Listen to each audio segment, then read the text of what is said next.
You know that feeling right before a hard conversation? That tight chest, dry mouth, the way your mind races through 100 different things you want to say, but somehow none of them come out right. You've been there. Maybe you're there right now. And what happens next is almost always the same. You either say too much, say the wrong thing, or say nothing at all and walk away feeling like you failed. That moment of silence afterward, that's not peace. That's the sound of something breaking between you and another person. This is not about being more articulate. This is not about having the perfect comeback. This is about something far more powerful. And by the time you finish watching this, you're going to see difficult conversations completely differently. But first, let's be honest about something most people never admit. The real reason difficult conversations go wrong has nothing to do with intelligence. You're smart. You know what the problem is. You can see exactly what needs to be said. But in the moment, something happens. The words twist. Emotions hijack the moment. And suddenly you're not talking about the real issue anymore. You're defending yourself, or shutting down, or saying things you'll spend the next 3 days replaying in your head wishing you could take back. That costs you. Not just emotionally. It costs you relationships. It costs you respect. It costs you opportunities. Research consistently shows that people who communicate well during conflict earn more, lead better, and report dramatically higher satisfaction in their personal lives. And people who struggle, they watch opportunities slip away, relationships erode slowly, and they carry this quiet frustration that they can never quite name. If you've ever felt like you're the only one who can't seem to get this right, you are not alone. And you are not broken. You just haven't been shown how yet. Now, for those of you who are serious about transforming this, not just learning tips but actually rewiring how you show up in high-stakes moments, we have related programs linked down below in the video description. These go far deeper than what we can cover here. And honestly, if you're even slightly on the fence about it, that's actually a sign you might need it most. The people who think they've got it handled are usually the ones struggling the most silently. Don't wait until another relationship or opportunity breaks to decide it matters. Now let's get into the real work. The first thing you need to understand is this. Every difficult conversation has two conversations happening at the same time. There's the surface conversation, the words being exchanged about whatever the issue appears to be. And then there's the underneath conversation, the one about identity, about feeling seen, about whether this person values you or not. When you only engage the surface conversation, you win the argument and lose the person.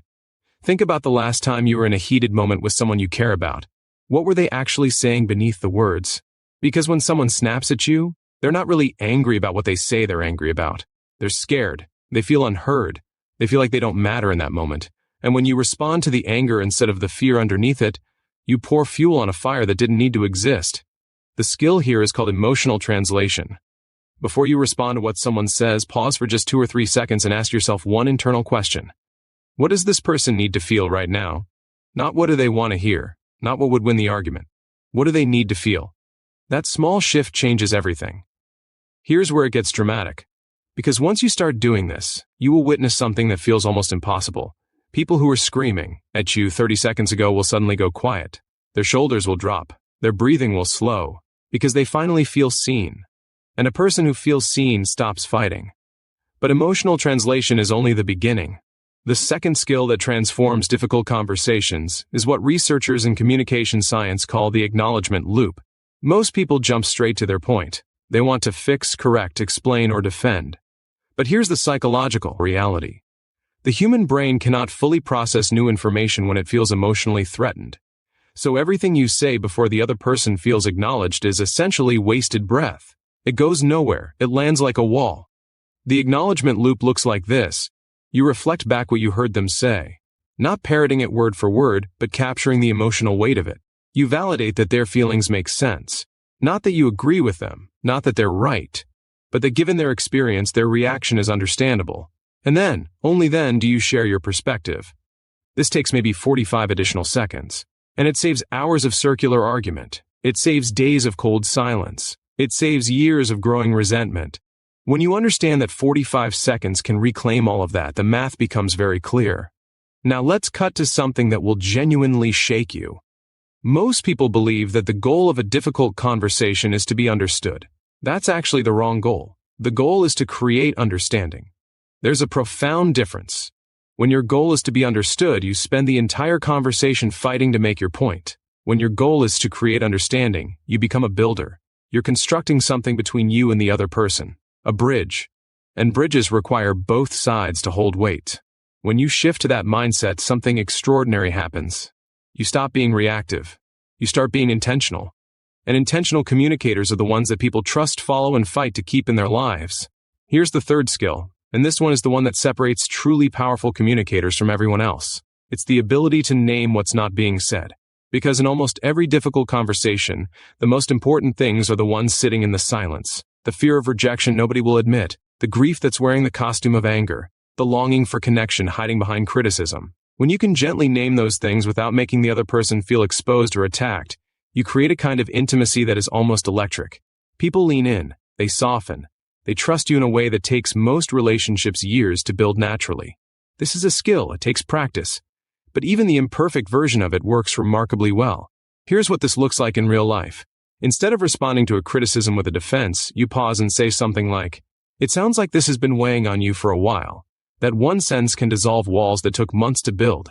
Because you just did something rare. You chose connection over being right.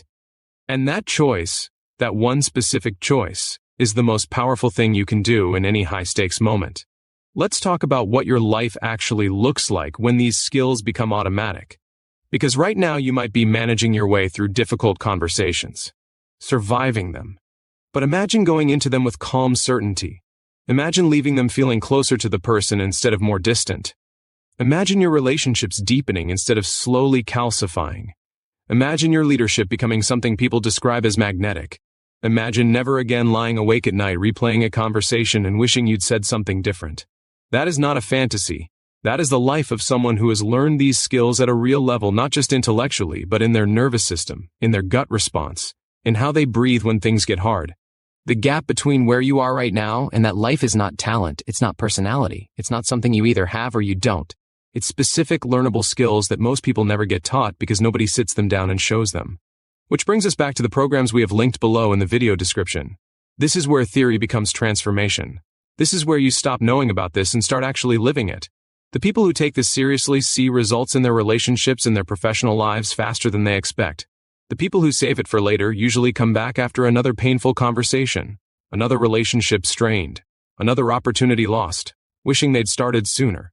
You already know which path feels right. Go check what's linked below and see if it speaks to you. Trust that instinct.